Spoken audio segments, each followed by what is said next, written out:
Failure is a learning opportunity. That's it. That's all it is.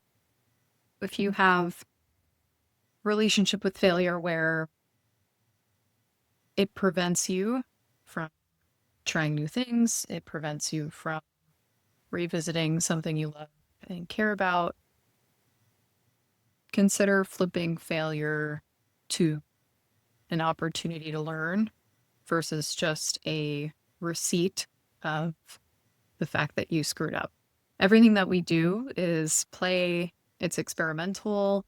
And so even if you've put a lot of intention in, a lot of time and effort, and it didn't play out the way you thought it would, it's a learning for good or for bad. But it's up to you to control how you perceive failure in your relationship with it.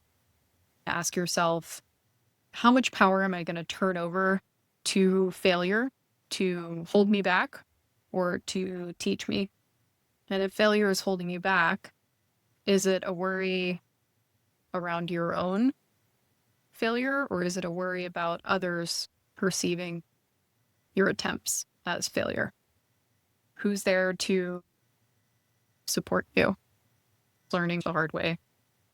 Surround yourself with people, one, genuinely care about you, and two, support you while you're trying. They support your efforts in whatever it is that you want to pursue. This person sees that there is an effort and understands that you might be a beginner at this. If you go and pick up a violin tomorrow and you have no musical experience, it's not going to sound great. Those same people can support you when being a beginner has become difficult. Other people who have also gone through challenging things, who they themselves have started a business, learned how to play an instrument, that's going to be a good place to try and find those support folks. When you go and you try something new, and if failure's been holding you back, I'd like to just take a moment to recognize that when you first start working out in the gym, no one in the gym is looking at you and thinking, oh my God, this person is just so awful at all of these moves that they're doing. Every single person who's in every room or field that you want to pursue, all of those people were beginners at one point in time.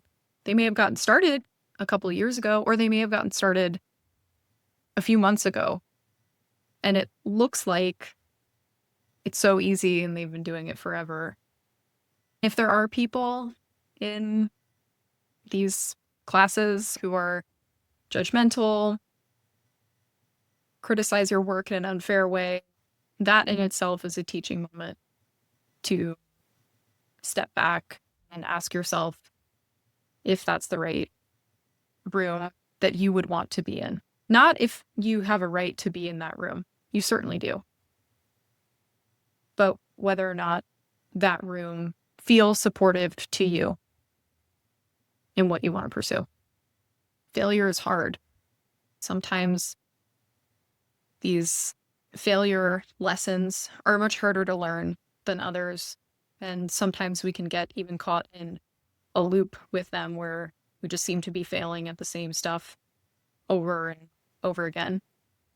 But if you really take a look at the failure or the lesson and take a look at yourself and ask yourself, what is it I'm trying to accomplish here? What is it that I can learn from this situation? How am I feeling about all of this? Getting some clarity around those questions is going to help you to open up a little bit more room. Doesn't continue to occupy all of your brain space. So when we fail, how much power do we give that failure to keep us trapped? Everyone on Earth has made mistakes. Everyone on Earth has tried something and it didn't work out. What they chose to do after that is very different. Learning from failure is a natural part of the process of improvement. I like to use physical fitness examples, but in order to grow your muscle, you literally work them out until they're exhausted so much that they can grow. It's uncomfortable. If you just accept that as a beginner, you're not going to be good at things and that failures are opportunities, they are lessons, they are interesting stories that make you more human versus just this person who goes around trying to live as if they are perfect